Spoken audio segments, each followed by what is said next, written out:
Welcome to Tottenham On Tour. This is our new show, Your Best 11. I am here with Mr. Brian Daigle. Brian, good to see you, brother. We're going to introduce our guest, which we're really excited to talk about with this new show. We've got Brian. Why don't you explain what it is we're doing? Yeah, first of all, Brian. Well, first of all, how are you, my man, my brother? I'm good, mate. We sort of did this already in the background, so it's kind of like, yeah. But I'm good. It's good to see you, man. It's I love to watch you dance to the garage intro. Wait, do you know what? Because I see garage, you come in. You gotta say garage. before you come in, I can always see you doing your exercises, and it's become kind of a tradition to have a little boogie before the show and after the show. So it has to be done. But yeah, it's the blood flowing a little bit. As Brian Ireland said, this is our brand new show. We will be bringing in our first manager. And I say the word manager for a reason very shortly. It's going to be your chance to come on and pick your best Spurs 11. We have one caveat that it can only be players that have played in your lifetime. So, for instance, Brian Allen and myself can say Jimmy Greaves, Dave Mackay, because we haven't seen them. And you can pick any formation you want. It's your 11. It doesn't have to be the greatest. So if you're not picking the best player we've had in that position. So if you lived in Glenn Hoddle era, but you don't pick Glenn Hoddle, it doesn't mean you're wrong. It's if it's a cult hero or that player scored a special goal or a moment in your life. So this is why we're doing it kind of pre-recorded as well. So people in the chat don't say, oh, this, and this. And it takes away from the manager. We have, you can choose the formation, the players. We're going to ask you who your captain is. We're going to speak about each player, but we're going to go into depth in one player that you get to choose in each position, being defence, midfield, forward. And yeah, so we have the birthday boy himself from Let's Talk Tottenham being our first guest. So let's bring in our first manager, birthday boy Chris. Chris, welcome. Hi guys. How you doing, mate? Thanks so much for inviting me on. It's our pleasure. Happy birthday. Thank you. Pity Spurs didn't get the memo yesterday, but you know. Yeah. I'm not sure they're getting a heck of a lot of memos at all about anything at the moment. Do you know what it is as well? I said to you before, Chris, that Tottenham have really screwed up because it was Tommy's birthday on Friday. So Thursday night, I was on his show after the Europa game. And then it was like, okay, it's your birthday weekend. Maybe he'll get a result. Nope. And then you started your birthday with it. So yeah, it's not been good. It's not been good. But Chris, obviously, it's your first time on our channel. I've been on your channel a lot. Let's Talk Tottenham, which is a great new channel coming up. Tell everyone about it. Yeah, so Let's Talk Tottenham. So it's streamed on YouTube. So we stream 12:30 p.m. On Friday. So that's a preview to the weekend's game. And then Monday 8 p.m., which is the review of the weekend's game. Unfortunately, not been too many happy ones this season, but hopefully that will change. But yeah, and then it also goes out as an audio-only podcast, so Apple, Spotify, wherever you get your audio podcast from. If you go to @LTalk Tottenham on Twitter, you'll find all the information, links, and everything there. And we'll have links in our description as well too. So if you're watching this show, just make sure you look down there. I do have to apologise about the screen. I seem to have some kind of glare, but that might help. That might help the viewers. You know. But yeah, I don't know why that is, but yeah. It's all good, man. It's the lighting, mate. I keep having this light. Look at my lighting. I'm like, I was a bit concerned. I was a bit concerned in a few of these streams. I've had like a green dot on my head, and I think it's Levy sent the sniper out for me. So Brian's giving me epilepsy when we're doing shows. Light flashing like at a party or something. Mate, this is what Tottenham do for their strobe lightning because we won't pay for it. I think it's cheaper that way. Yeah, I appreciate again you invite me on, and I'm really pleased and really happy to be your kind of inaugural manager. First manager for the club. Good luck. Don't fuck it up. Exactly. And as they say, they never forget your first. So you'll be remembered, my friend. You'll be remembered. I would like to say don't mess it up, Brian. But I'm well aware, in case you get comments, the formation is absolute garbage. We'd concede a hell of a lot of goals, not because the defenders aren't very good. There's just not a lot of them, but they would be entertaining. I've gone for the Sir Alex Ferguson approach of football simple, we'll score more goals than you. But, you're going Aussie RD. You're going Aussie RD. So you just mentioned formation, Chris. What's the formation you've chosen? 3-4. 3-3-1-1-2. But we'll go 3-4-1-2. So. Yeah, I think that's a little bit better. I've seen the team, and it's going to be a great conversation. So let's start with your first. So who are the three? Tell us the three that you had to choose from, and then obviously the one that you've gone with, and then we'll talk about that player a bit. You mean? Yeah, starting in goal. Yeah, Starting goal. Yeah. Yeah, so the ones who came close, Lloris, for obvious reasons. I mean, he has been superb for us. He's had a few seasons and a few games where he's gone off the rails a little bit. I think after he won the World Cup, he possibly thought he was a bit invincible there and then kind of took his eye off the ball, but he has been good. Robinson, who again was superb. It's just that game he had for England where Neville passed it back and it bobbled over his foot and he got no support from Ramos, just killed his confidence. yeah. But who I've gone for, Friedel. And I think if we'd have got him maybe 3-4 seasons before, I think he's one of the most underrated goalkeepers in Premier League history. I've never, ever, ever heard anyone say, a commentary, a pundit, a fan, or Friedel had a bit of a nightmare there, didn't he? Or what was Friedel doing? It's a solid choice. And we obviously conceded goals and lost games with him in, but you get some goalkeepers, Aurelio Gomez being one of them.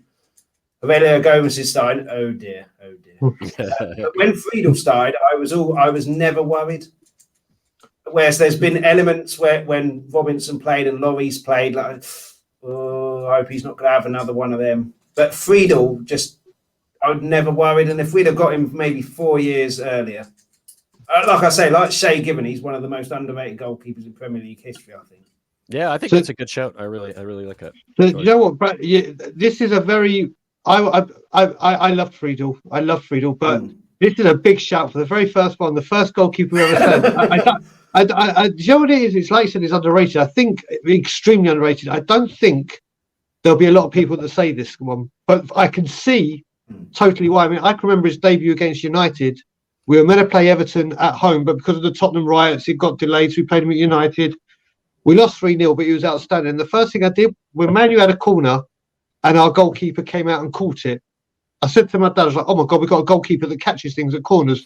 Doesn't punch it off. It was, and obviously being from our side of the pond, he's very, very well respected over here, isn't he, Brian? I did meet him. I actually met him at BMO Field when Spurs were here. Yeah, and I got a photograph with him and everything. So I should have popped it up. It would have been fun to show.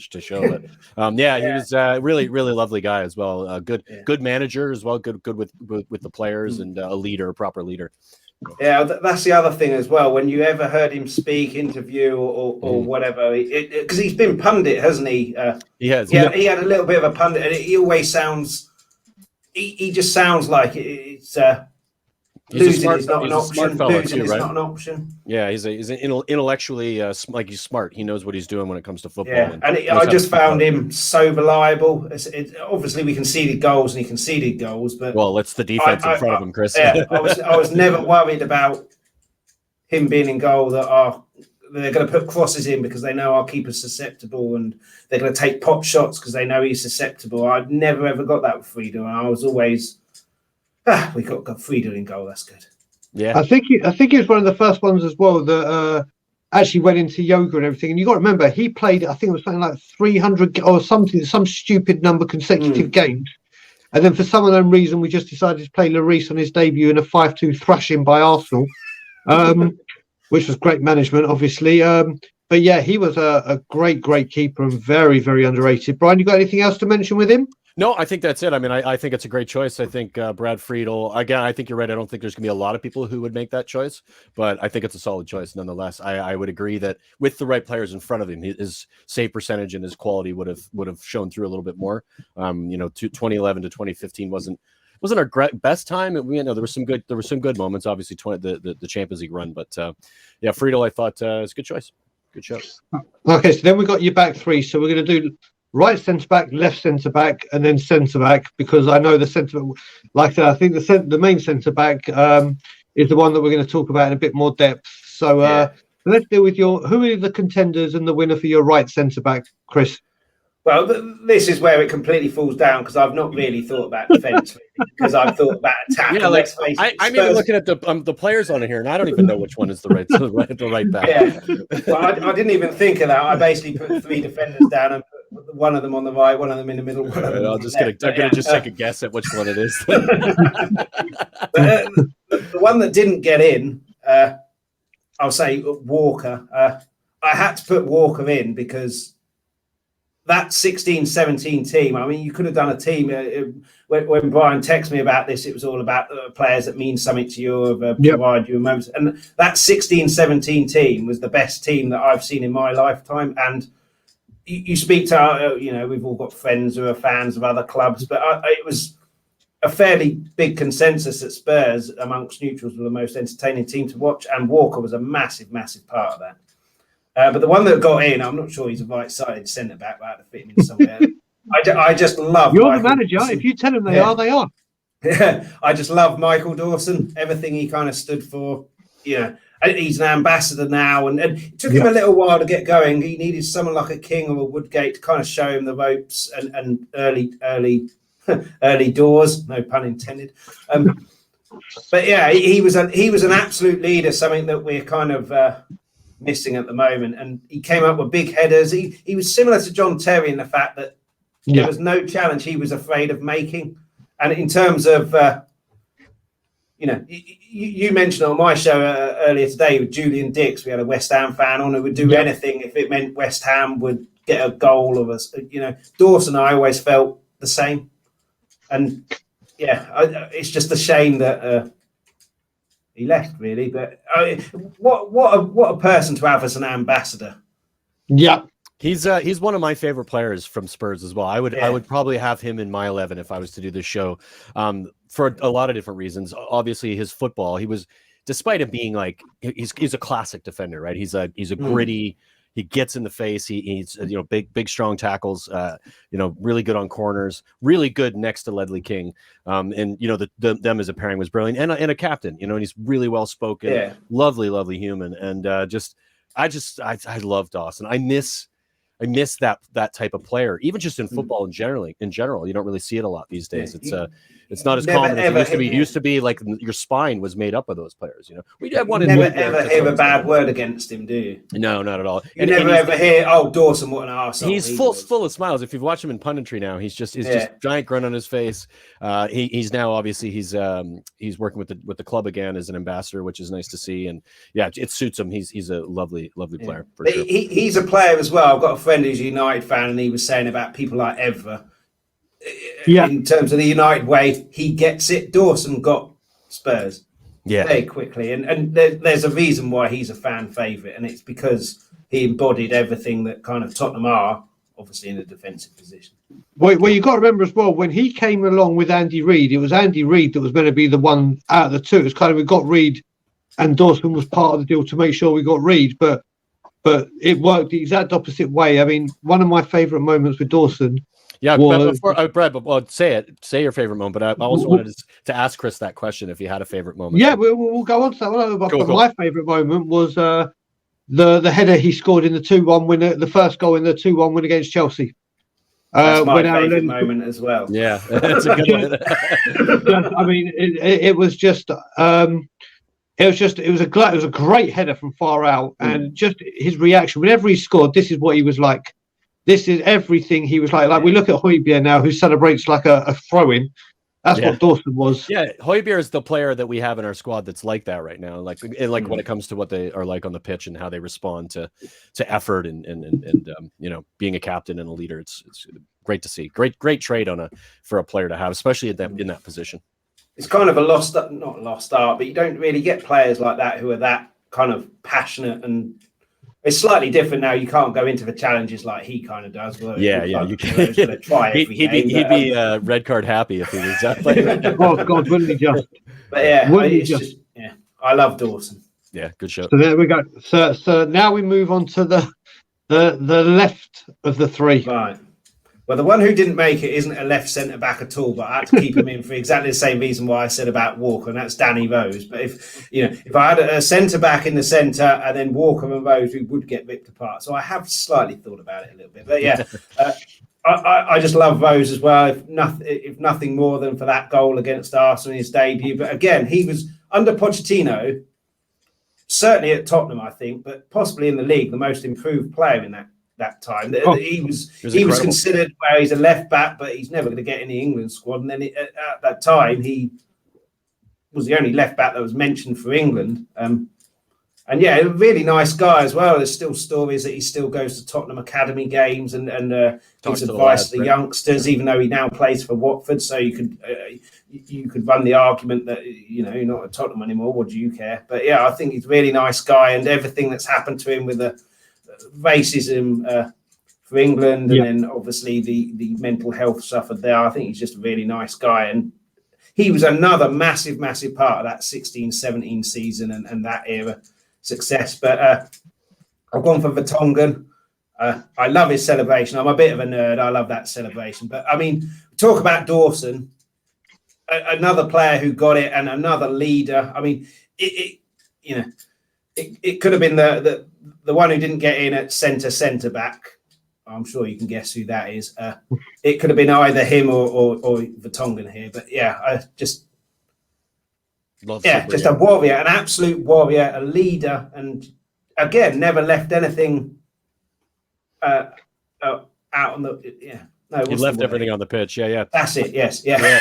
Thank you for saving me there. Yeah. No worries, mate. It's all good. But yeah, and scored some good goals, and yeah, there's not really much more to say. I mean, he was just class with the ball too, Chris. Like his ability to dribble, his to see a pass, to get forward. Sometimes some of those marauding runs, the one against United, that's the one I can think of. Where I think it was our third goal, and he was almost like that Sonny run against Burnley. He just went the entire pitch, and that was our first goal. Yeah. Oh, was it the first one? Yeah. And I think he got a deflection off of it, but it was just it was the run. It was the run that was amazing. That I'd have to say that's probably my favorite offensive moment from Jan, and just such a memorable time and such a good time in the club's history as well. He's a wonderful player. I just think when he left, I mean, there's other players as well, but when he left, our defensive kind of Vok style, if you want, kind of went with it. I mean, he's just a leader in there, and yeah. Also, I don't think there's any Spurs fan in the last 20 years who dislike Jan Vertonghen. Yeah, people will know this guy. To me, I have one player that everyone knows is my favourite player by a country mile and never will ever be replaced, which is Gaza. This man is number 2 in my favourite players of all time. I had a couple of Dutch friends that were telling me when he signed for Ajax, if this guy comes to England, he's going to rip it apart. So I was always watching him and saw that he was class at Ajax. And then he had the interview at Ajax when it was rumoured he was coming to us or Arsenal, and it was the end of the season for Ajax. It's actually on YouTube, and where they say to him, "So you're leaving?" He goes, "Yeah," and he goes, "Do you know where you want to go?" And he goes, "Yeah," and they go, "Tottenham?"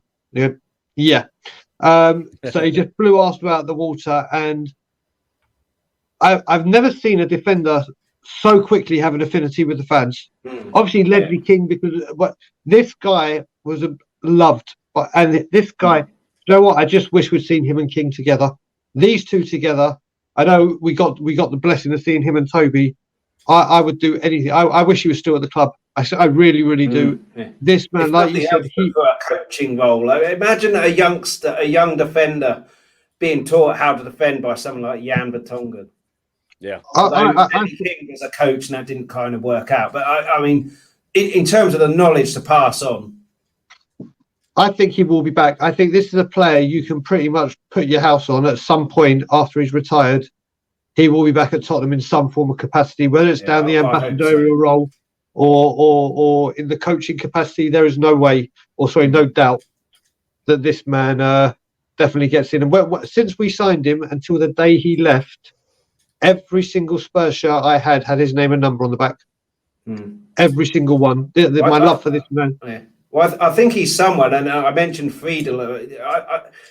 Maybe it's just because it's Tottenham, but there's quite a few players I think I've picked that were kind of underappreciated, not by Spurs fans, obviously, but by the wider football community, and just not given the kind of respect. And he was part of, with Toby, the best defence, and Walker and Rose. Was it for 2 straight seasons? It was certainly one, but and if not the second, it was very close to being the best defence. And yeah, he was a huge part of that. Like you say, Lenny King has an affinity of Spurs because he grew up there. He came from Holland, doesn't really know about Spurs hugely, and then had an affinity with them pretty much instantly. And yeah, there's not a Spurs fan around. I don't think that. It also helped that he was really, really good. You know, like when it comes to quality of defenders and what he brought to the team, there's not many defenders you can think of that were as good as him and have been as good as him. Incredible. And before we get onto the main defender, I'll tell you, in Holland, Spurs have a huge following, and the whole reason they do is Glenn Hoddle. You speak to even Bergkamp was a Spurs fan because they love Glenn Hoddle because of the Johan Cruyff that kind of player. Tottenham had a big affinity in Holland. Martin Jol was a Spurs fan because of players that we've had. There's a big affinity. I don't know in his hometown of Belgium in his home country of Belgium if there was, but I'm sure there is now because of him, Toby, Dembele, Chadley, blah blah blah. The Ajax connections, Yeah, so we'll see, but we're going to go on to your star defender now, and then we're obviously give us the player that didn't get in, and then for the star players, we're going to have Brian Ireland ask you all the questions. Oh yeah, all right. We'll do that because I think with the star players you've chosen, I could go on for 15 hours. So I think Brian Ireland might be better to get these questions out. So, I'll just stop you when it's required, is all. Or we can do it that way. It's not going to take a rocket scientist to guess the star defender, but the one who didn't get in, Toby, I think. With him and Jan obviously known each other since kids or whatever. So I think what you need in a central defensive partnership, if you're going to have two, even if you have three, you have to have a dominant one in there. But Toby and Jan knew each other so well; they were both dominant, and the other one knew when to let the other one be dominant. Whereas Dawson, when he started, wasn't the dominant one. He needed the dominant one there to learn the trade. But 11 million for Toby, snip at kind of that day and age, and scored some really good goals. The goal he scored against Arsenal, I think when Kane scored the headed winner in the 2-1 win, I think Toby got the first one, or was it two? He did. Goals? He did. No, it was a 2-2 goal. It was a 2-2 game, wasn't it? He scored the first one, but his passion when he scored, his passion when he tackled, and there was one season where he was in the best defence and didn't get a yellow card. And just shows the quality of the defense. And he was also the ping master, right? Like his some of the balls to Delhi, passing was something else we've missed. Yeah, it's funny. It's just to go to the West Ham game. Unfortunately, what we're seeing our defenders and some of our midfielders trying to do the same thing that Toby did, like with his eyes closed, and just putting it out of bounds over and over again. I'm like, you're not Toby Alderweireld. Stop. Just keep it on the ground. You can't pick the pass. Move on. It's a different type of Arsenal as well. A weapon. When you've got people who can change do that word. Yeah. It's not just lumping up a long ball. It's a very good. We were arguing. Well, I was arguing with the West Ham guy on my podcast. Like, when you've got someone who can play that type of ball, players are going to make runs because they know they're going to be found. If you've got people like West Ham who just side to side to side to side, they're not really going to make the runs because it's just a waste of energy. Mm-hmm. So it was another weapon for us, as well as all the attacking flair that we had and attacking options that we had. And and now you see defenders do it all the time. It's been done before. It's a trend now, almost, right? It's been done before Toby, but he every game he tried one of them. But he didn't get in. The star defender, you're probably going to be able to guess. There's a reason why his surname's King, isn't there? For me, I think he was the best defender of his generation. And simply because he did whatever he did and didn't bloody train. Everyone else who was winning stuff trained every bloody day. He went swimming and then only learned about the tactics via speaking about them rather than doing them. And when you get someone like Thierry Henry, who is widely considered by many to be the best player the Premier League's ever produced, and he comes out and says the best defender I ever played against was Lenny King because he was the only defender that got the better of me without having to foul me.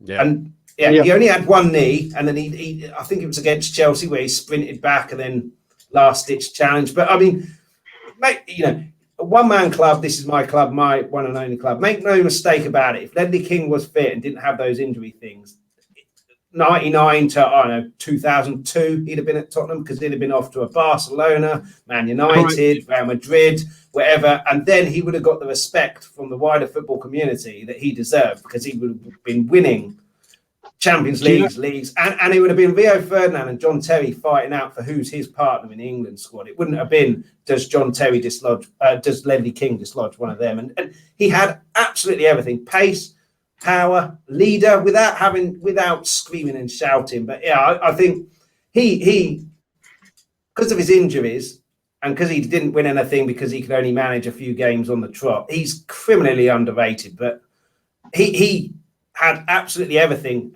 He had absolutely everything without even training, and it's just it's impressive as hell. I love watching him play. Just the way he moved. His body shape, his understanding of positional awareness as a defender. He didn't even need to be fast. He was fast with a bad knee, but he didn't need to be because he always knew what space to occupy to make it difficult for a forward to get past him. Yeah, his reading of the game was unbelievable. That Arjen Robben tackle when he comes running back and slide tackles him, it was just like epic. Like one of my favorite moments. For sure. I said about Friedel, I was always confident and calm when Friedel was playing. I was always believed when King was playing, and this is a guy with one leg.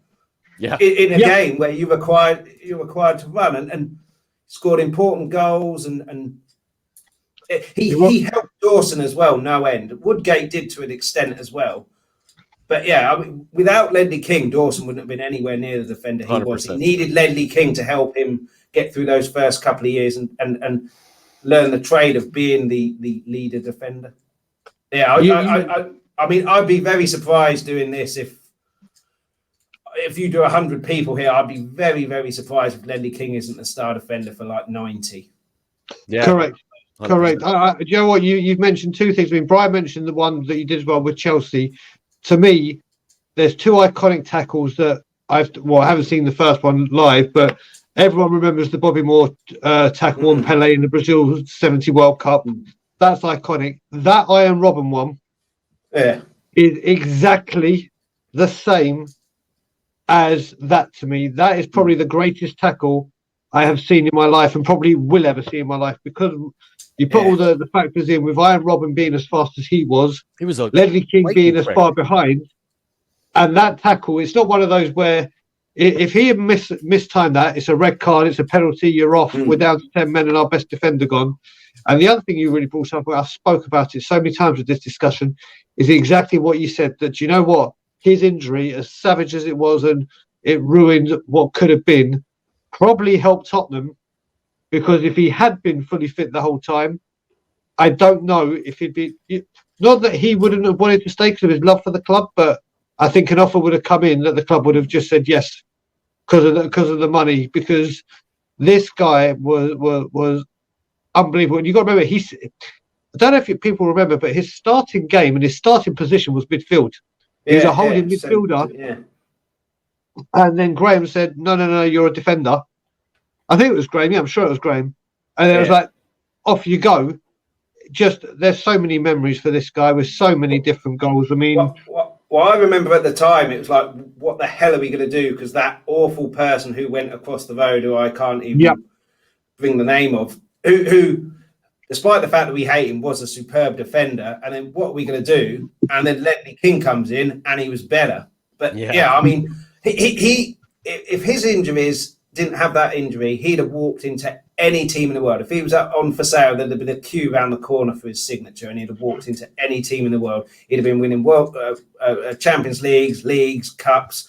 He'd have been a starter, possibly the captain for England, and then he'd be getting the respect he deserved. Because of the injuries, people kind of discount his ability because of the injuries. But, you know, you don't. Arjen Robben on that chance. More, right? Arjen Robben on that chance dillied with the ball a little bit too much. He should have just hit it first time. But he's probably done that thinking, I'm completely clear. I'm quick. It's only Lenny King. He's only got one knee. He's got injuries, and didn't expect him to get anywhere near. And just the best part of that was Arjen Robben's look on his face when he got. He didn't know it was going to happen, and he stops and he's like. Hilarious, and I just was like, "That's awesome." That's but Thierry Henry's comment is just telling. I think says everything. Didn't have to foul him to stop him. Everyone else did. Yeah. Well, Thierry Henry, like you said to me, and I hate saying it, is the greatest player to play in the Premier League.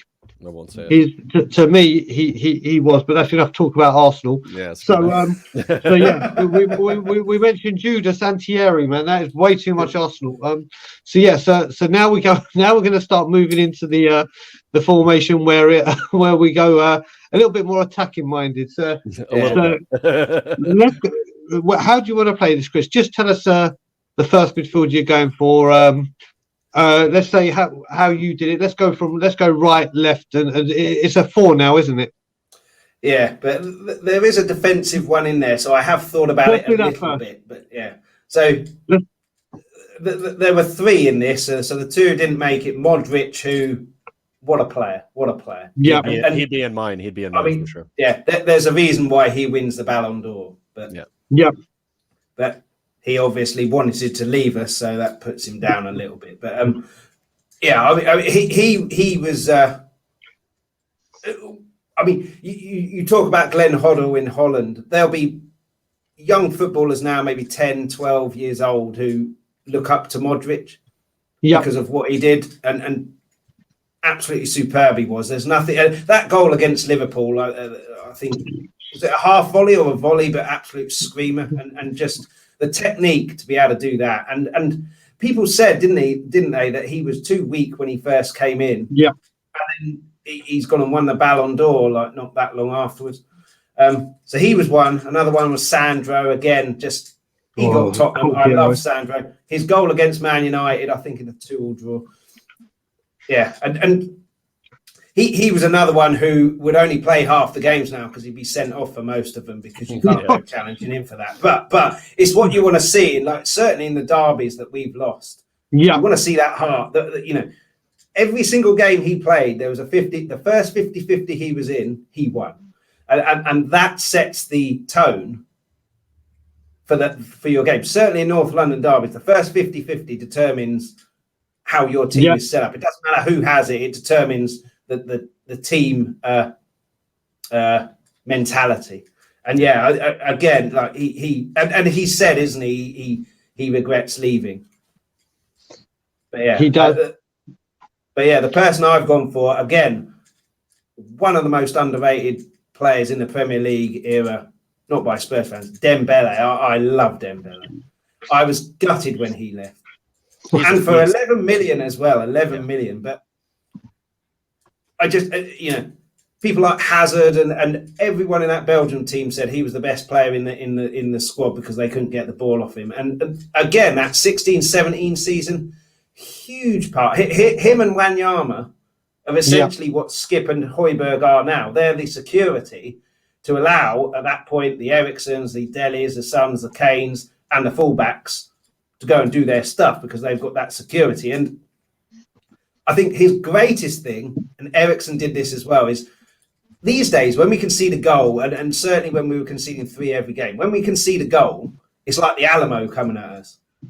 When we conceded a goal, when Dembele and Ericsson were playing, those two got on the ball, shut up shop for 5 minutes, kept the ball, any momentum the other team had from scoring a goal, wiped out, and then we go again. And he's not necessarily going to be one that like, oh, I love him, because he's not the attractive football player, is he? In terms of, he's not going to get you 30 goals a season. He's not going to get you 20 assists. He's not going to go and take someone on ping across and it goes on the striker's head. But absolutely crucial. And again, like you see like 5-minute clips of him on Twitter and stuff, and it's like an art form, isn't it? And he was someone who was penalised quite a lot for his strength. Referees thought he was just being overly aggressive, but it's just because he was so much stronger than anyone else. But yeah, he was very, very close to being my star midfielder because I think, and Pochettino famously said it's a pity he didn't get him 5 years later because he'd be the best in the world now.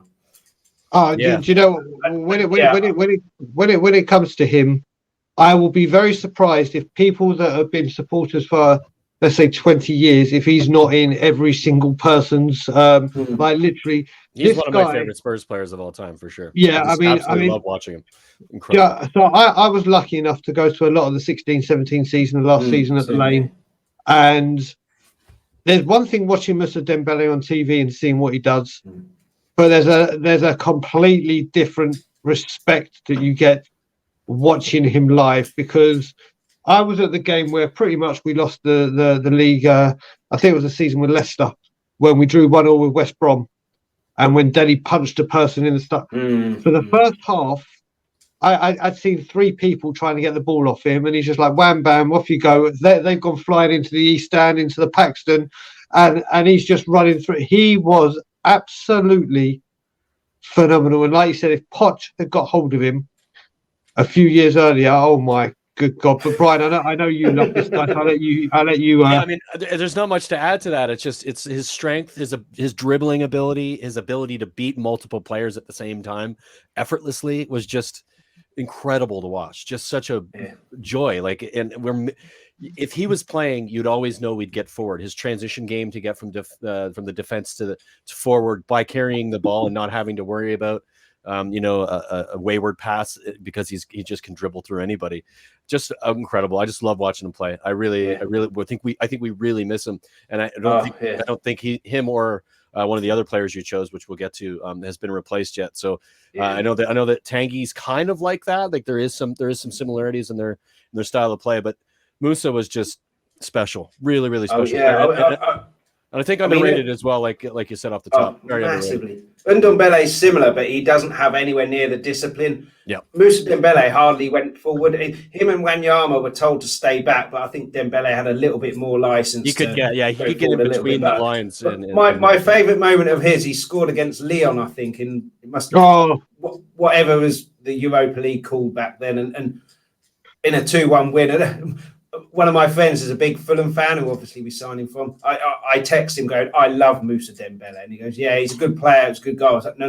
You don't understand. I love Musa Dembele. Yeah, he's incredible. It's a great choice. Yeah, he'd be my team for sure. 100%. Yeah, he was very close to being my star midfielder. But So we've got 2 more midfielders before we get to your star one. So let's look at that team sheet on the left-hand side. Who we got there? Well, the ones who didn't make it, one will probably be a surprise for a lot of people, but the other one won't. Lamela, not the most skillful player, not the but he had heart, didn't he? Similar to Sandro. Yeah. There was the one game against Brighton where he let the cross go in. We'll forgive him that, but he got involved. He had energy, and again, you could see that it meant something to him, and that he got Tottenham. He just didn't have, and replacing Bale. I mean, there's not really, unless you get Messi or Ronaldo in. There's probably not that many people who are going to be equipped to do that. But yeah, and he scored some important goals. The bonus that he scored, the one against Arsenal, unfortunately, we lost. Superb, and the confidence to be able to do that. My word.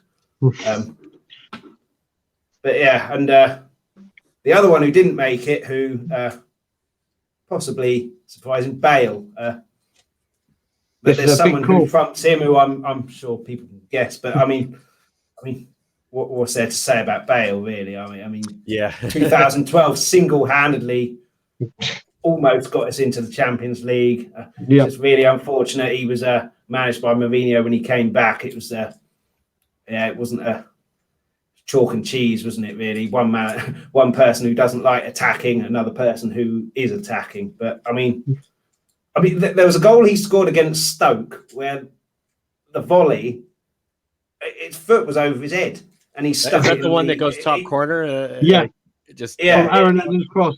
Yeah, he's almost had to do like a handstand to get his foot into the right area, and what he did as well in Inter Milan, where we were 4-0 down, was it? Yep, correct. He gave us pride in that.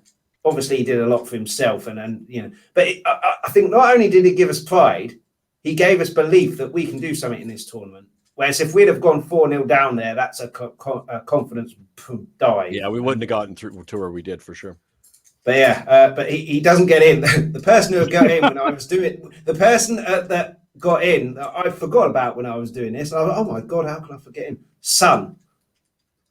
Are we World counting class. Son as a midfielder? Is that Well, he's a left winger, isn't he? Yeah, I got him as a forward. So because he kind of cuts in. He sometimes plays striker. So if the title of what he is doesn't fit it necessarily 100%, I apologize. Yeah, but I did say my lineup was and formation was all over the place. Yeah. He has had history of tracking back, so that was kind of my thing. Gotcha. But I mean, he with what Kane's happened in the summer, he's become Mr. Tottenham for me, I think. Yep. I agree. I think we'll get on to Kane a bit later on. But I mean, he always plays with a smile on his face, never a bad word against him. And again, he would walk into any team in the world. Criminally underrated, though, Chris, by fans. Yeah, absolutely. And he would walk into any team in the world. And imagine him at Liverpool right now. He'd be him versus Salah for Golden Boot. And yeah. He played at left. Was it left back in the FA Cup final against Chelsea? Yeah.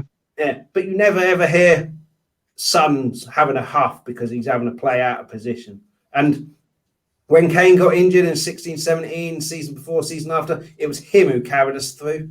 So we talk about Bale carrying us through, but then Son was carrying us through when our top player at the time was out and we needed someone to step up. But yeah, I mean, it was difficult between Son and Bale, but there's other players that I had to put in. So Bale had to miss out. But yeah, Son, I don't think there's going to be many people who do this for you.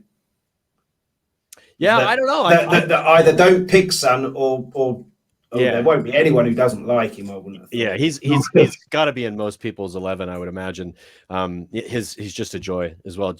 He's the reason. If you played football and you've enjoyed it and you're smiling while you're doing it, that's what you think. I think of Sonny because you can tell he's loving it. He's having a really good time. Of course, he has his moments when he gets a bit whingy and upset about certain situations. But he's a lovely player. Great finish. He's improved considerably too. When he first came to the club, his finishing wasn't that great. It was always like, I don't know if this player's going to make it. He would sky the ball or he'd make a bad decision quite a bit, but he's grown and he's become, I do think, like you said, he is Tottenham at the moment. And I absolutely love him. Absolutely love him. Great choice. Yeah. Just to add to that, I mean, you've got to look at the transfer saga that we had, the contract saga we had with him. And we were dreading because it was going on for so long. We're like, oh, here we go. I mean, when Brian and I started Tottenham Away with the other lads, and when we were just on Spotify, and it was about a year ago. It was October, I think we started. So it was about a year ago. It was like the contract's imminent. It's going to be done, and then we had to wait until July. And then, literally, once this contract was signed, it was huge. It was huge because obviously we didn't know what was going to come and happen, or we did know the start of the Kane saga. But this guy, you won't have a bad word said about it. Not just by us. I watched the sensational documentary. Even Thierry Henry's on there. Thierry Henry. I've mentioned an after player again. It's the same one, so it's okay. But no, I'm saying this in a positive way because he loves Son.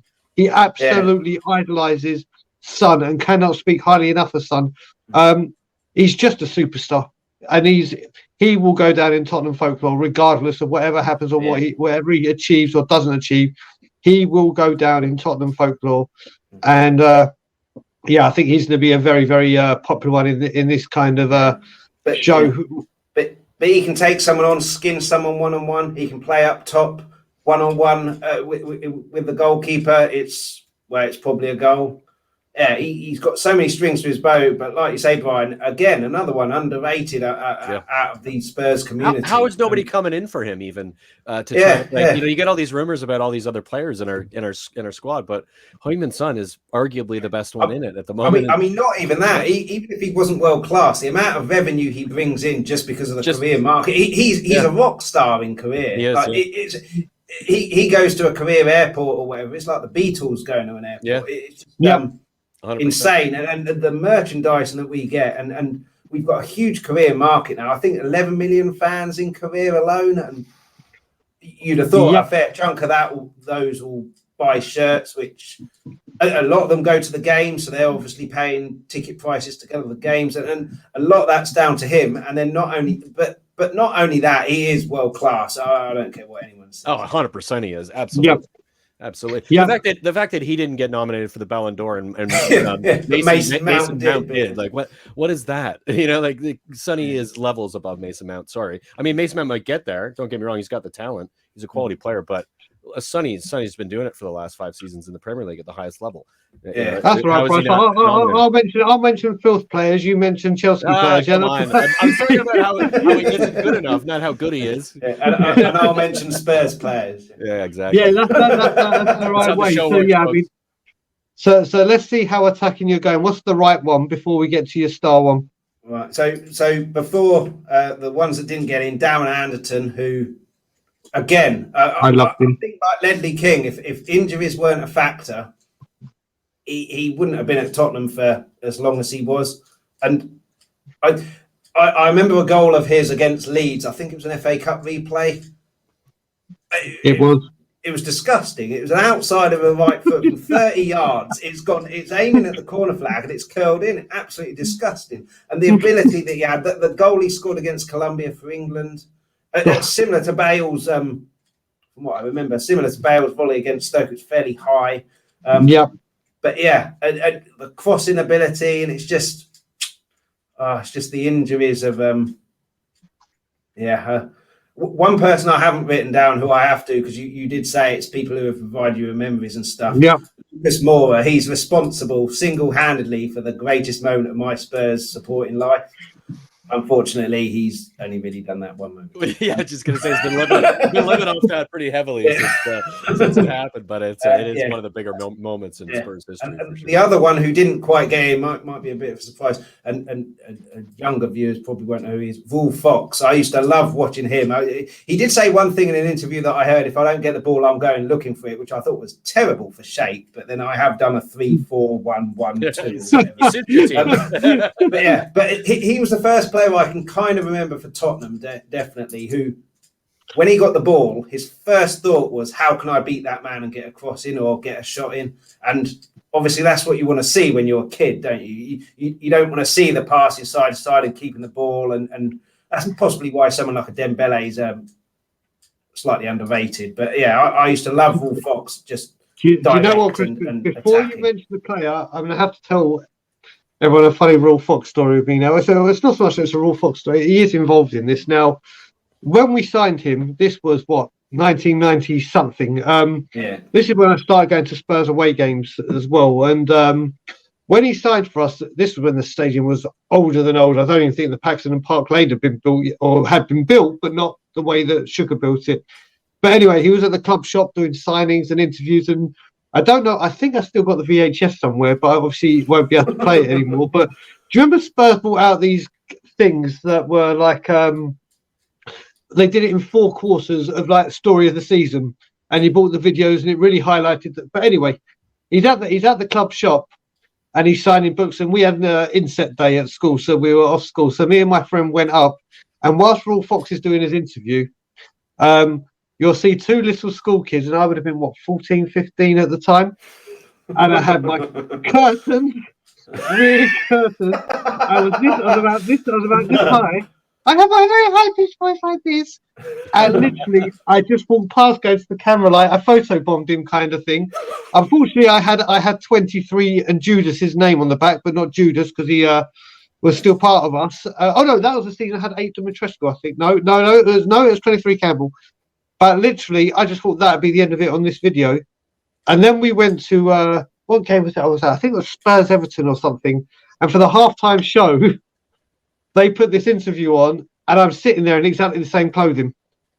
And everyone looked at me, and Vul Fox, was it halftime or pre-kickoff? And Vul Fox was round. I don't know if it was a sub or he's playing, but he looked at the screen, and then the ball came near where my season ticket was. He was like, "Is that you?" And I was like, so yeah, I've actually got that part on these things. But yeah, that's my Vul Fox story. He's a great player, always sounded like he had a cold in an interview. He had one of those voices. But yeah, so the player you've gone with is Aaron Lennon. I love Aaron Lennon. I just thought he had absolutely everything. He just needed that bit of confidence. If Pochettino is his manager, in that 16-17 season, I think. Well, he wasn't he? Pochettino sold him, actually, didn't he? Yeah. But Aaron Lennon in his prime, Pochettino would have loved him. I've never seen anyone with such quick acceleration from 0 to 5 meters. And, I mean, he got criticised, didn't he, for not having a final ball. But David Beckham used to rain crosses in. He used to put 10 crosses in a day, put it into an area, and it was the strikers who had to get on the end of it. And because he put 10 crosses in a game, the strikers knew that if they made a run, he'd put it into the area that they're running into, or they knew the area that he'd put it into. Aaron Lennon only really put 2 crosses in a game because he always checked back. And so David Beckham puts 10 crosses in, only 2 go to their man, so 8 are misses. Aaron Lennon puts 2 crosses in, doesn't go to anyone. He's done better in a sense. But I just thought, again, like Vul Fox, whenever Lennon got on the ball, exciting. He had Modric in that team who ping it out to him instantly one-on-one. He's going to take someone on and inevitably. Entertaining player to watch. Yeah. Was he not the one who put the cross in for Crouchy's header to get us into the No, that was Cabal. Oh, was it Cabal? But he was the one who broke from the corner and got put the assist for Crouch against AC Milan. That's the one I'm thinking of. Is the AC Milan game. That's the one. Yeah, and what was the other? Chelsea left foot in the 2-1 win. Yeah, brilliant. Yeah. But my favourite moment is, and it's fairly apt today, I guess. I was out for my birthday night out, whenever it was, when we played Liverpool at home. We won 2-1, and he got the last 5-minute winner. Well, a mistake from Skirtle, I think, went 1-on-1, and then for someone who wasn't renowned as a natural finisher, tucked it away fairly nicely.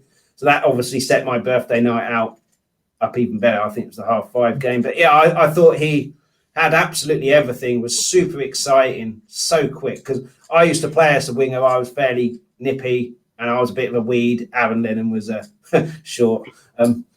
I kind of not had an affinity with him, but kind of you related to him. I get that. And obviously what's happened to him with his mental health and everything, I just think he's probably quite a nice guy as well. And very good choice. You get players, don't you, who aren't necessarily the best, but you have like a kind of not a connection, but like you like them for some reason. You'll always back them up. You'll always defend them, and Aaron Lennon's mine. I had that with Winks at one point, but that's gone now. Slight difference there, but do you know what? Aaron Lennon was one of the most exciting players. When we first had him as an 18-year-old, defenses and other teams just didn't know what to do. They're like, how do I stop this man? What do I do? I think he regressed as time went on, because people were waking up to what he was doing. Obviously, he had a good understanding to begin with Crouch, because all he has to do is stand the ball up, and then he would do the rest. But yeah, obviously with his mental health, it's something that we here at Tottenham On Tour really advocate, and really we're going to try and do a lot with mental health. We did it on our old channel. The thing with mental health, though, very quickly, is that it's obviously got a stigma, hasn't it? And there'll be some people who think it's something to laugh at. But if you've ever been worried about anything, you've had mental health issues. They're just not as anywhere severe as suicidal thoughts or anything like that. But worrying about something, which 9 times out of 10 is irrational worry, but that's a mental health issue. So essentially, it's the same thing as like suicide, but obviously one is much, much more severe than the other. But yeah, and it's because of people like Aaron Lennon and Danny Rose as well, speaking out about it, which will raise the awareness of that. And yeah. Exactly. I mean, the thing I'll say about Lennon as well was obviously I don't think you'll be hard pressed to find a returning player that gets such a warm welcome as whenever Aaron Lennon came back. Well liked, wasn't he? Yeah, most definitely. So Chris, we get onto your star of this attacking quartet before we even get onto the. I do have a free roll before the 2 strikers as well, so I don't know if you want to go. Well, we'll do that separately, maybe. Yeah. So the star midfielder. There's 2 that missed out. Gaza. And that's only because I was born in '83. I didn't really get into football until the mid-90s. So the first football I ever watched was my dad had a VHS highlights thing of England. No, not England. Italia 90, obviously quite heavily focused on England. So I didn't really know anything about Gazza other than he played in that. But my hero was Lineker, just because I was a kid. He scored the most goals. Football's about scoring goals. And then I remember the first game I ever watched was the Arsenal 3-1 Cup final with that ridiculous free kick. Yeah, but other than that, my memories of Gazza football of England, not really Spurs, because he didn't really stay that long after that, which is unfortunate. If I was born maybe 5 years earlier, he'd have been dead set into this team.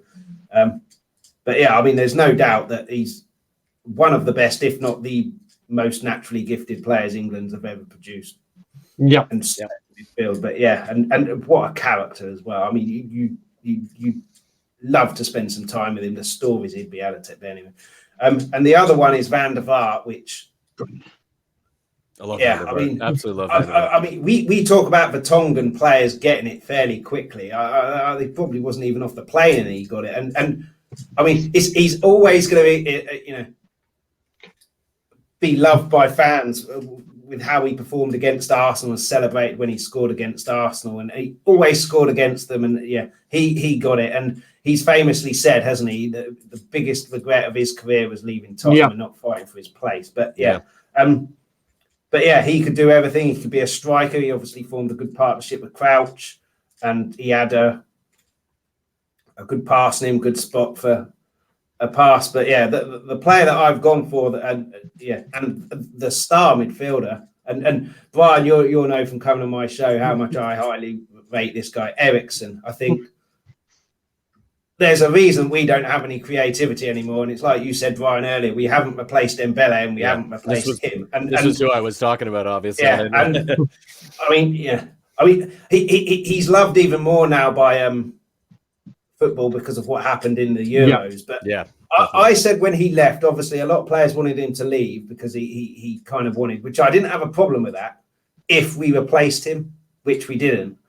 And I said that, and even though he was playing pretty poorly, he was still our only playmaker. So he still contributed. It's just that the passes weren't coming off, and he was on the pitch, off the pitch, and everything like that. But yeah, and as soon as he left and we've got to the situation we are now, a lot of the people that I saw on Twitter saying, get him out, he's awful and blah, blah, are saying we need Eriksen back. He was brilliant, and then have gone completely U-turned. And he's the only player other than Beckham to have assisted 10 or more goals in 4 consecutive Premier League seasons. If he hadn't have had his head turned, he'd be out on his own with 5.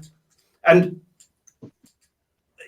I mentioned it earlier, and we argued about it with a West Ham fan, one of my mates on my street. Like, there's a game. It was Pochettino's last year, so it must have been 2 years ago. But when we lost 1-0 to Newcastle, I think when we made Joe Linton look like a world star, that's every game. Went 1-0. Yeah, they went 1-0 up. Eriksen was off the bench. We were side to side passing like we were against West Ham, and that's where you get no one was making a run, because they know it's Harry Winks trying to play the ball, and he hasn't got it in his game to drill that 50-yard ball.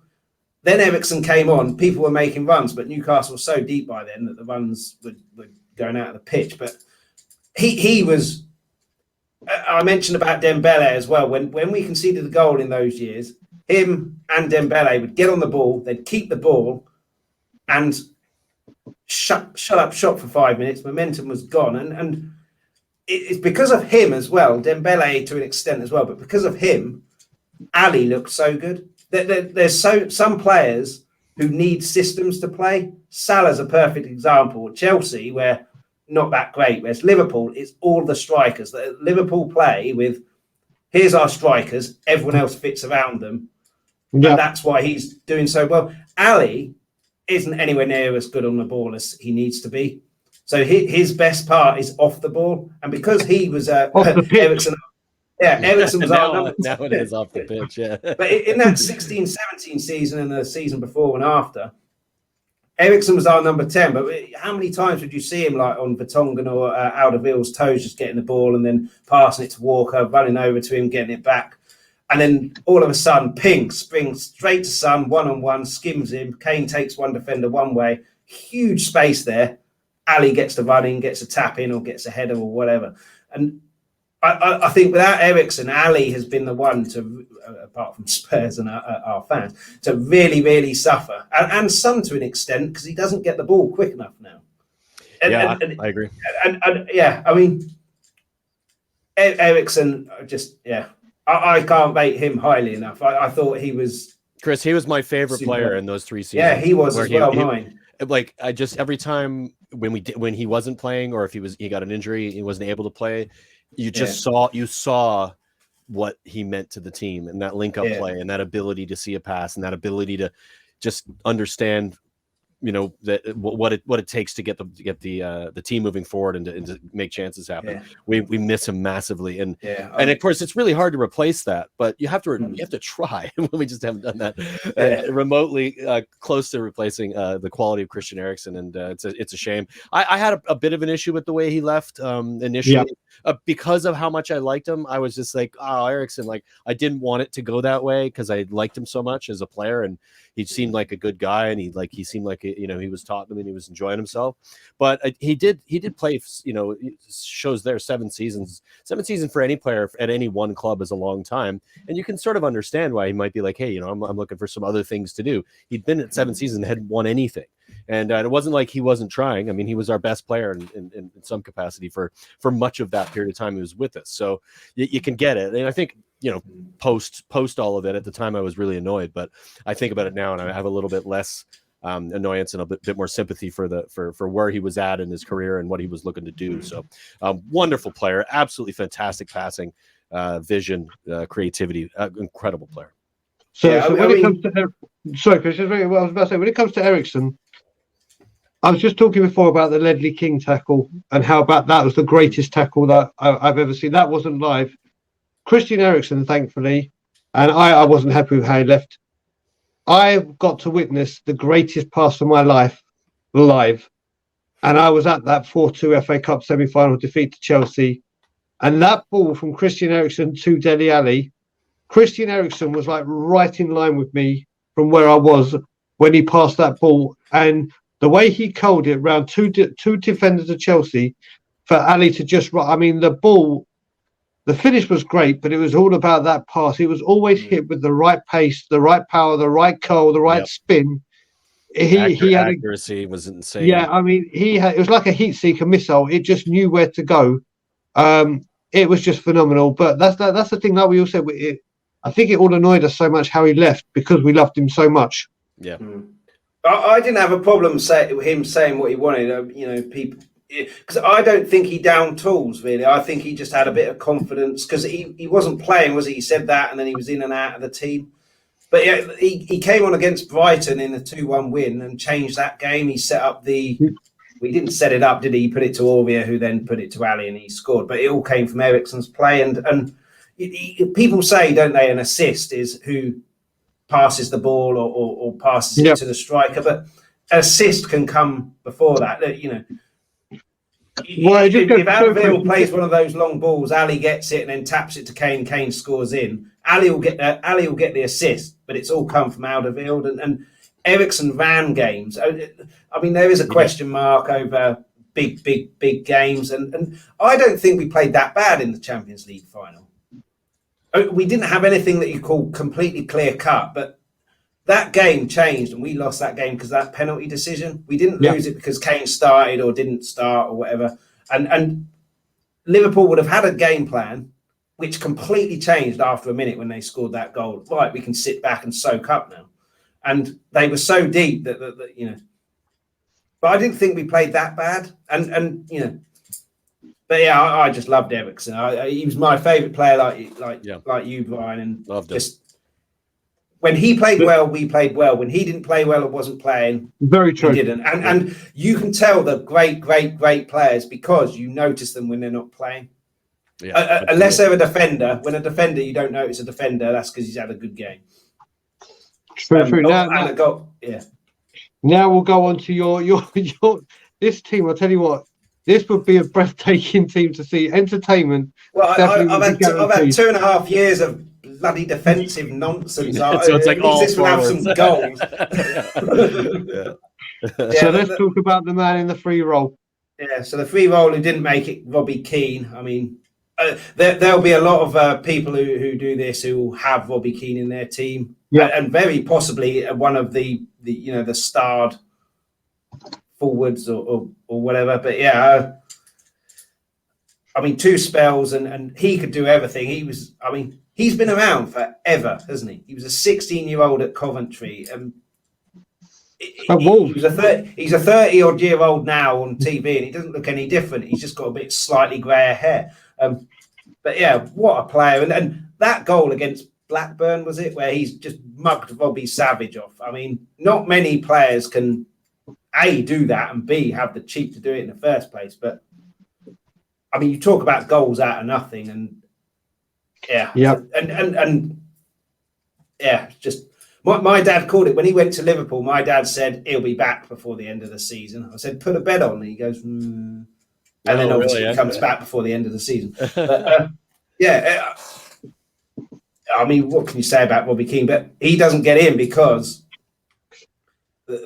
there's been 2 players in my lifetime that I've been genuinely excited and delirious about when we've signed them. One of them's up front, who I'm sure people can guess, but the other one is Ginola. And I know, Brian, you went to the chat. And it must have been unbelievable. I saw your videos that you put on, but what a player! It's like Friedel again. If we could have got him in his Newcastle '94 era, we'd have. But yeah, and a lot of people didn't think that he'd fit in with George Graham, and he that Leeds game where Anderson scored that disgusting goal. Ginola was just unplayable, and the goal against Barnsley, and just talk about Lennon, talk about Vul Fox, talk about Bale, talk about Son. Just, I'm not sure I've ever seen a more exciting player play for Tottenham in terms of a winger, and just magical, Ginola. And I was just delirious when we signed him. He was outstanding. He's one like that. I mentioned a lot, like we've heard about recently, when I mentioned Van der Vaart and Ginola, when I say about Ndombele and how he was one of the players you knew he weren't going to defend. You knew he weren't. It was just get back into shape and just make sure when we get the ball, give it to this man. Watch him go. Yeah, I mean, he's one of the few players that literally, obviously, I was very fortunate to go to Spurs many times as I was growing up as a season ticket holder whilst this man was playing for us. And genuinely, when he got the ball, people were on the edge of their seats. They're like, oh, here we go. And you don't really hear that now, especially with our squad. It's not, he just had that, he's going to get out and he'll take on 12 players. There's no 12 players on the pitch. He's that good. He'll take a steward. He's the only one who does it for Spurs at the moment. Yeah, but that's the thing. But when David did it, there was just that expectancy. It was just like literally, okay, something's going to happen now. Something's going to happen. With Tanguy, you don't really know. Obviously, if he's on his game, yeah. But this time, Sonny, not Tanguy. Oh, Sonny, my bad. Sorry. Yeah, what a wonderful player. And that season we won the Worthington Cup. Like you say about Bale single-handedly doing like Gazza single-handedly got us to the FA Cup. This guy single-handedly got us to the League Cup in 1999. Wonderful player, and such a great evening that I had when we were at the. Yeah, I must have been amazed. I saw the videos that you put on. It's just like mesmerising. You would have been very jealous, Chris. This is why it's cool to smoke, and I'm only joking when I say this. It's not cool to smoke, but for people that don't know, Chris, I don't know if I told you this story myself. Brian knows it.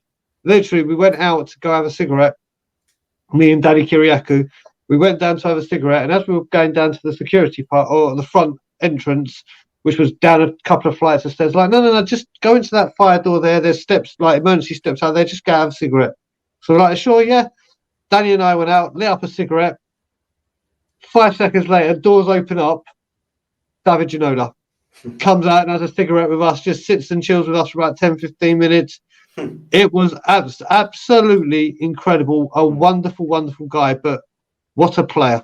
My biggest sadness, guys, with David Ginola was because of where I live, I didn't see him play very much. I've seen highlights, I've seen, YouTube videos, but living in Canada, we didn't have, the ability to watch football matches until early 2000s. So I would have just missed him. So it's a bit of a shame because what I've seen from him, obviously the highlight reels are incredible, but wonderful player and great choice. He's instantly liked by Spurs fans because it's a Spurs way, isn't it? Attractive football. He got exciting it too, right? Football. And similar to Bale, it would not surprise me, both of them, if they were quicker with the ball dribbling than they were just running without a ball. The pace dribbling with a ball, it's just it's incredible, unbelievable. Yeah, and absolutely. Genuinely excited and delirious when we signed him. Okay, so we're going to leave the star player of the star strikers for the last one. So your first striker, because my God, you know what? I'm looking at this, and I don't think Chris, I don't think we could do this for another 3-4 years, and I don't think we'll find an attacking team as this team is. I'll be surprised. It's a Tottenham way, though, guys. It's a Tottenham way. I mean, this is the thing. I think if Chris was the manager and we had this team, people would not be saying anything about the style of football. That's for damn sure. Yeah. Well, the next one you do might come on and go, well, my formation's 1-10. Spurs. Yeah, we'd find a way to complain about it because our defense would be crap, and we're fickle fan base, So. Yeah. I have written down 7 strikers here. Obviously, I can only pick 2, but I'll go through the 5 that didn't make it. So Sheringham. I used to love Sheringham when I was younger. He could have been in the free role with Kane and Ginola, to be fair. But yeah, just superb he was. And he, I think, was probably the one who benefited the most from Klinsmann coming, because Klinsmann was a world-class player and taught Sheringham so much. And I think Sheringham's admitted, well, no, it was Klinsmann. Klinsmann said, like, when he went to Bayern Munich, was it? Correct. Who should we buy? Sheringham, get me Sheringham. And yeah, I mean, such a footballing brain there. Obviously, never the quickest, not by any stretch. And he formed partnerships with everybody. He formed a partnership with Andy Cole, and it's quite widely reported that they couldn't stand each other. Formed a partnership with Shearer, formed a partnership with Klinsmann, formed a partnership with Armstrong, and just scored goals everywhere. And yeah, and the fact that he came back as well, I think that's always going to make Spurs fans love him. Next one, Crouch, just a really funny guy. And love Crouchy. Seemingly a nice guy. Anyway, and because of that Man City goal alone, I can still remember that, similar to the Morva goal. Well, the Morva goal, I kind of had an out-of-body experience. I was hugging everybody in the pub, but I don't remember that. I got told that. But Crouch's goal against City, I can still remember that like it was yesterday. Yeah. And again, in that team, we had Crouch, we had Pavlyuchenko, we had Keane, we had Defoe. So many. I mean, you talk about option B. We had option B, C, D, just in strikers. And the good days. Another one, because he was quite tall and gangly and a kind of weird physique, very underrated, Crouch. But scored goals and caused problems for defences everywhere we went. And midfielders say they love playing with Crouch because their assists got up no end, because it's easy to just lump it in the box. Pop it to his head and you're fine. Yeah, absolutely. Yeah. I also put Stefan Everson, which I love Stefan Everson. He obviously didn't do that much at Spurs, but I thought he was going to be a star. And he was just a natural finisher, but obviously it didn't really work out, which is a shame. But the next one I've already mentioned, Lineker. He was my hero growing up, but again, like Gaza, I knew more about Lineker from England. He obviously scored in that semi-final. And Defoe, just another one who got it. And Defoe. Yeah. I mean, the only criticism of Defoe is the guy was born offside, but I guess that's what happens when you play on the last defender. But I think if Defoe could learn to not be offside, he would have been world-class and would have been able to play for someone like a Man United or something like that. But at the very, very, very top level, when you're offside, all you're doing is giving the ball away. And at the top level, you can't be giving the ball away with silly stuff like that. But what a finisher. And, you know, he says, doesn't he, like, even in training, he celebrated a goal because he loves scoring goals. And that's what you want from your striker. You just want Yeah, and that goal against Man City, was it 3-1 at home? Oh yeah. Mugged company off on the left side and then just blasted it in and just unstoppable. But yeah, and then Gareth Bale scored the third. Yeah. And then we'll go to the ones I picked. The non-starred one. You'll love this, Brian. You have to pick Harry Kane. I think regardless of what's happened this season, the guy is the second all-time leading scorer for us. He's been responsible for some of my greatest moments. That Arsenal goal, 2-2, probably my favourite one. I was behind the goal when he scored the header. You know the goal. Harry Kane? Who's Harry Kane? Just the one who scored 2 goals against you and lost you the game. But yeah, and last season, you know, a sister as well.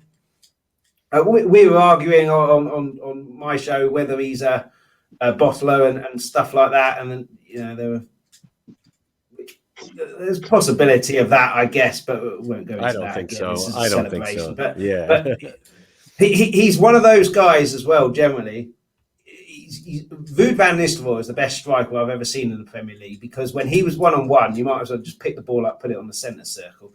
Kane ain't far off. He misses the odd 1 or 2 here or there, and that Chelsea goal that announced his arrival, and despite what's happened this season, he's still a world-class player, and he still has to. I'd be very surprised if people don't put him in, whether they star him and have him as their star. I'm not sure, but I'd be very surprised if he doesn't get in, and if they don't, I would hazard a guess it's because they're angry with him still. I'm even annoyed. I'm even annoyed that you picked him. But I agree with you. I'm just so frustrated with Harry right now that it's another one of those similar to Eriksen that I loved him so much, and I love Harry Kane so much that to see this happen and for him to seemingly be disinterested the way he was. Anyway, again, like you said, this is a celebration. He's a wonderful player. His finishing ability is the best. Honestly, probably the best in the world from a finishing. Maybe Lewandowski would be the only other one I could put in that same category with his just strictly finishing. If he gets the ball in the right position, he's going to put it in the net, and he knows exactly where he's going to put it, and he almost always hits it. And he started slow. It took him a while to get there, but once he did, it was just boom, boom, boom, boom. And of course, like you said, the assisting from last season was incredible. I'd like to see him play as a number 10. I actually think that would be something that Nuno should do this season. Drop him deep, play him as a 10, put Sonny in front, put Hill on the left, and Bergwijn on the right, or Lucas on the right. And we'd start to get the best out of him, because we're missing that playmaker. And he was that playmaker last season, but he's been told not to this season. So we're missing it. And that's what I'd like to see. If you know, I hope I know he's going to go at some point, because he deserves to go win trophies somewhere. And I hope it doesn't become a complete mess like it was, but wonderful player, and I think he's a good human. I think he just made an error in how he made it. I think he probably thought that the fans loved him, hated Levy more than they loved him. So if he goes against Levy, they'll back Harry. But he's misjudged that it doesn't matter who hates who. The club is bigger than any one person. But exactly. I mean, I must say he must have pissed you off if you're upset about me for picking him, but you're not upset about me for only picking 3 defenders here and getting Victor Part in this team. So I have to say that Harry Kane header that you spoke about is my favourite Harry Kane goal of all time, just because of the difficulty of that header. It's his first North London derby, and to do it. And you know what, the goals that I love the most is when you see the camera angle and you see them going off celebrating before the ball hits the net. And Harry Kane, when you watch that goal from an angle, he's off before making his way. And he hits it, and he kind of sees it while he's coming down. Yeah, and you can see him running off. And for being a Spurs lad, I have to say, I'm sure Brian Ireland and I will get around to doing our own ones of these, but not because I'm pissed off with him, but because I've been a Spurs fan for a long time. Like I said, he doesn't get into my strike force. And it's not because I'm pissed off with him. It's not. It's literally because I would play a 2, and I don't want him as part of a 2. I play him as 1. No doubt, he totally deserves to be in. If anyone plays with a 1 or wants, he is without doubt one that's going to be one of the most popular ones. But for me, and it's not because I'm pissed off with him. Are you doing a 4-4-2, Brian? Is that what you're saying? Is that your performance? Maybe. Classic. Four Yeah, at because the you got to back. remember a lot He's of gonna do a 4-1-2-6 or something. Four at the back, Brian. It's not very attacking, is it? Well, no, well, you wait. You'll wait to see. But yeah, because I will go a little bit more old school, and I've got players that mean a lot to me up there. But yeah, we'll get but that. he We'll is. get there. Listen, he is a wonderful player. Listen, he's the second greatest striker at Tottenham in the goal scoring facts and stats. Sorry, he has scored some very, very important goals, and he has like the season, or I say the season, the calendar year where he got the most goals ever in a calendar year in the Premier League. He was simply breathtaking. Unstoppable. I think he had 3 or 4 hat tricks that season or something like that. He scored back-to-back hat tricks. He scored Remember, he scored back-to-back hat tricks. But not only that, when we went into the Leicester game before we beat them 6-1 or 6-2, whatever it was, he was 4 goals behind Romelu Lukaku. Yep. So he just went and scored 4 goals in that game, and then scored a first half hat trick against Hull, and ended up 7 goals ahead from being 4 goals behind. So I mean, or 5 goals ahead from being 4 goals behind. The guy was a machine. It's a shame how it ended. But he always scores a cracker against Arsenal, except this one. But yeah, so we'll get on to your star one now. I'll tell you, your star one is definitely in my team. Definitely in my team. He's in mine too. I mean, I said, didn't I? There was 2 players that we've signed that I was genuinely excited about. This one, I was beside myself because I said that the first football I ever watched was 1990 World Cup, and this guy was obviously in it. And then I remember I didn't really get into football. I watched the 91 semi-final and final, but I didn't really get into it until we signed this guy. And my dad took me to a few games and blah, blah. I watched the 94 World Cup and saw this guy score a scissor kick, which went in off the post, keeper didn't move. I was like, it was the best thing I'd ever seen in my life. And then I find out on the news we've signed Jurgen Klinsmann. I was like, this guy is a superstar. He's world class. We've got this is little Tottenham. We've got Jurgen Klinsmann. And and then he scores a second game, an overhead kick, surpasses that scissor kick against Poland, I think it was. And 29 goals, I think. And it's just a shame it was for one season and then half a season on loan as well. I mean, imagine how highly this guy would be rated if he'd been at Tottenham for 5 years, 10 years or something like that. You know, he'd be unbelievable. He taught Sheringham so much. I can't remember watching football. I didn't watch that huge amount before this of strikers chasing down the goalkeeper. So it wouldn't surprise me if he was a kind of pioneer on that. Started the press, basically.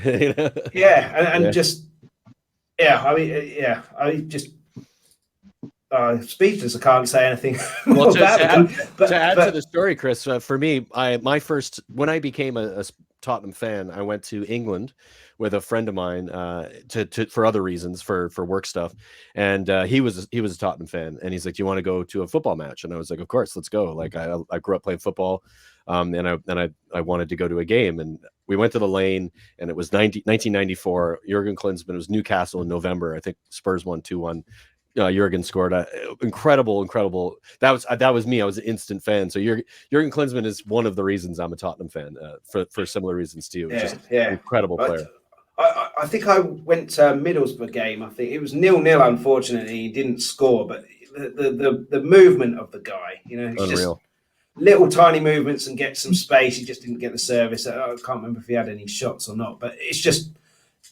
People talk about Ronaldo now and Messi. Obviously, they're at a completely different level to anyone who's ever played the game, other than maybe Maradona, Pele, and people like that. But at the moment, at the time, 94, for me, he was a completely different level than the Premier League had seen. And just unbelievable striker. And taught Sheringham so much.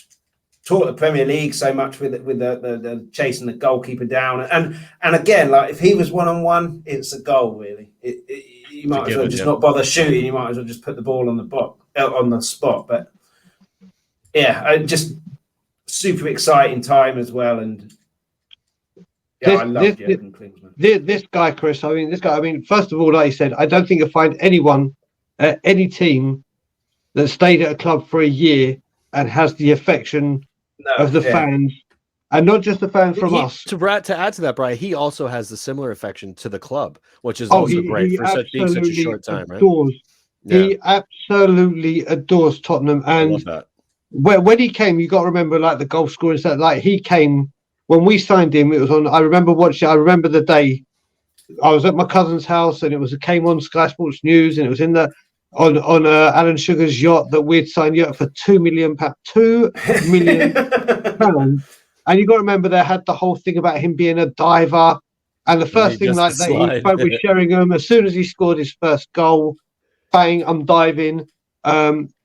This was the first season where I pretty much started going everywhere with Tottenham, home, away. Didn't actually have a season ticket, but was lucky enough to be able to go to most of the games. This guy, I mean, the first few months, you could not stop him.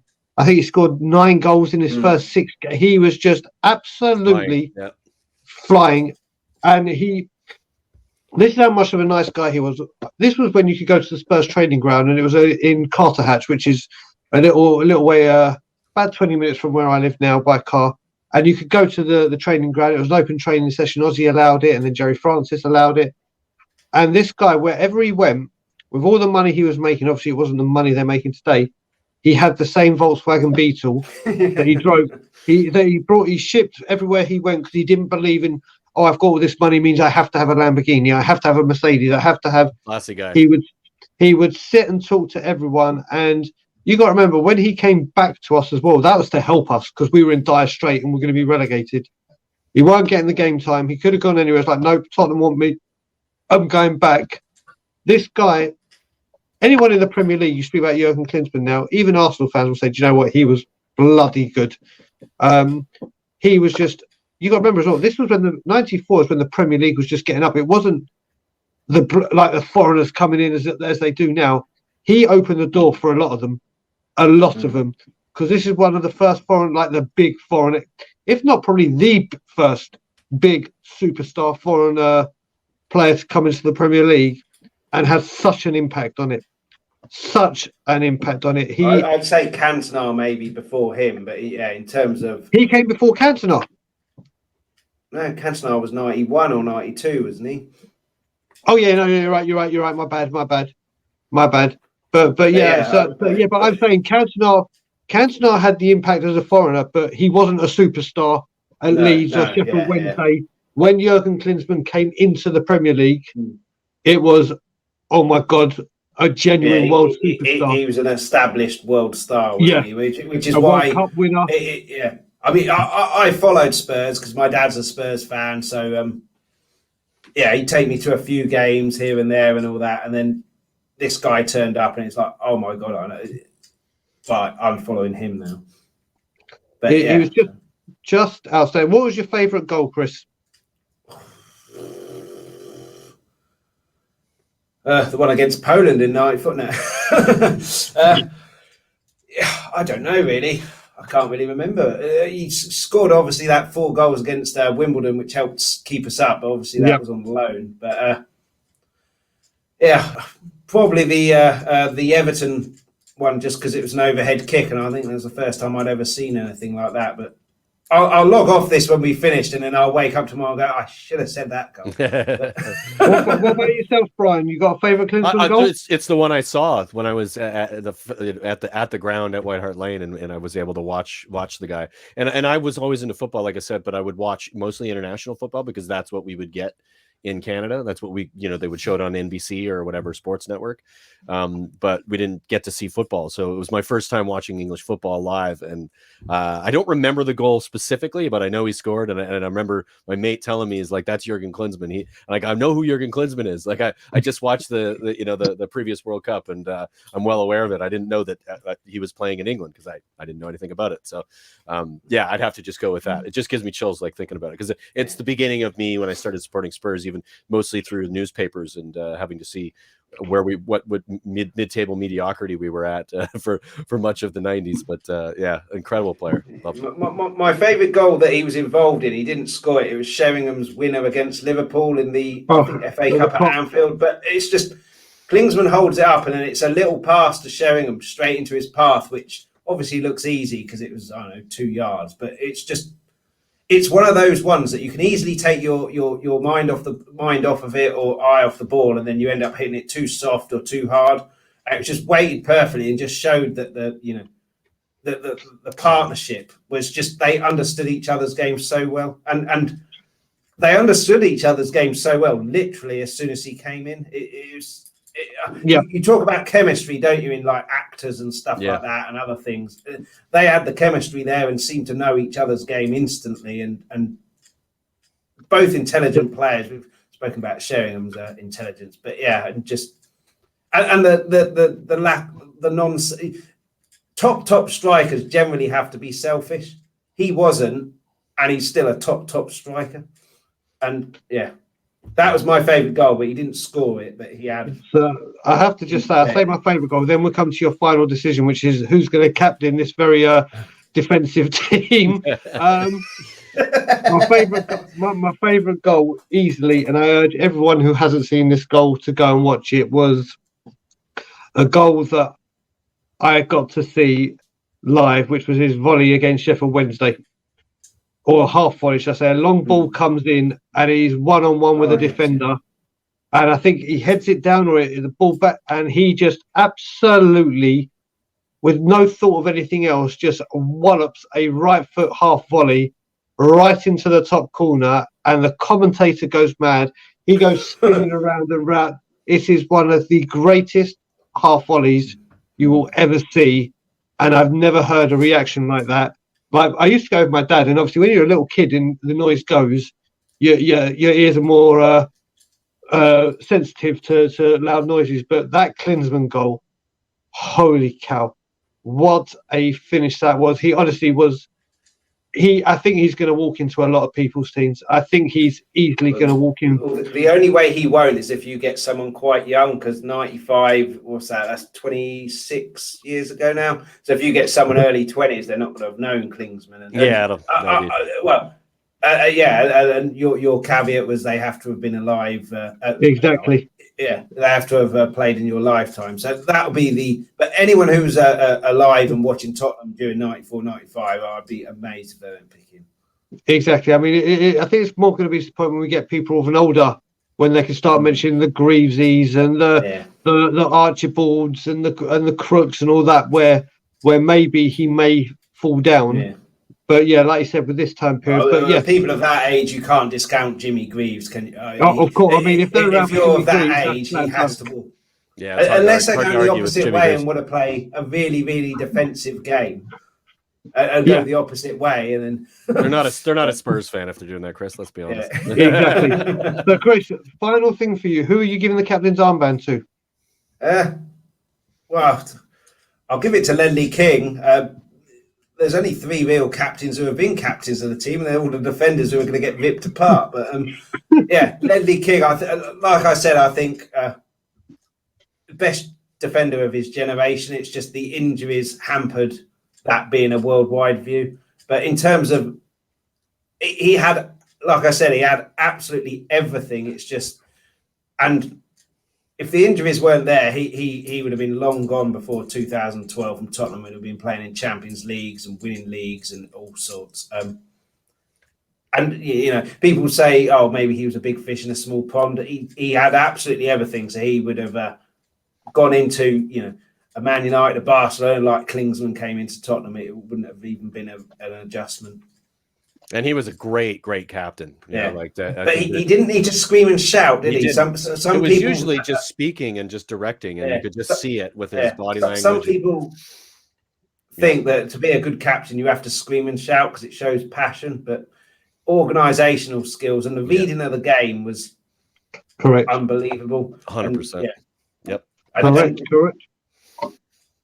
Nice one. And what an ambassador we've got as well. It's just a It's that's where I think he should stay at the moment, ambassador. I hate ex-legends, and there's no doubt he is coming back to manage the club, because if it doesn't go well, it taints the greatness that they are. So I'd like him to stay in the ambassadorial role, in all honesty. But Chris, thank you so much for being the first. It's a pleasure to have you. Come on. No problem. I think we're going to be hard stretched to find a more attacking team. Well, in that Premier League, they'll score 100 goals. They'll concede 102, but we'll gloss over that for a minute. We'll have a lot of fun. Pretty solid back three there. I think you'll be all right. Exactly. You just got to play Lennon and who's on the other side as wing backs. You know, what I will say about Lennon, I forgot to mention it again. I was thinking kind of defensively. He's the best winger I think I've ever seen at tracking back and helping the fullback out. He was always good at that, yeah, for sure. He was so quick he could do that. And Bergwijn reminds me of him. Bergwijn is tremendously disciplined. The issue with Bergwijn is the confidence. I think that, again, the racism he got after the Liverpool Anfield game. People forget he's a young man. He's moved country, he's moved culture, and then he's getting death threats and all of this just because he's hit a post in a football match. And just disgraceful. But I mean, yeah, for sure. But yeah, I mean the racism as well. It's easy to stop, isn't it? I think it's certainly on Twitter. But if you have like a passport or something like that, so you can only go on if your identity is shown, and then any time you're racist or someone is racist, Twitter are then forced by law to tell the police your details. You give them a fine of half their yearly salary. Giving people a fine of like £500, you know, most people could pay £500 fairly easily. I say most people, that might be a bit. Yeah, I think you're. Yeah. You've got to give them a fine, and they go, "My God, that's going to change my life for a very bad," you know, and then it creates a deterrent. And you do that 3 or 4 times without fail. That deterrent's done there. It's like, well, I can't do that because I can't afford to pay out many £1,000s. But they don't do that. And then the Premier League will say, oh, yeah, we're against racism. We think it's bad. I could say that on Twitter and no one would bloody pay attention. It's actions rather than... But anyway, we deviated on Twitter. Yeah, it's all good. Yeah, we should wrap it up. Your channel is called Let's Talk Tottenham, so obviously you could just keep talking and we could do a whole other show here if we wanted to. But Brian, you want to wrap it up, brother?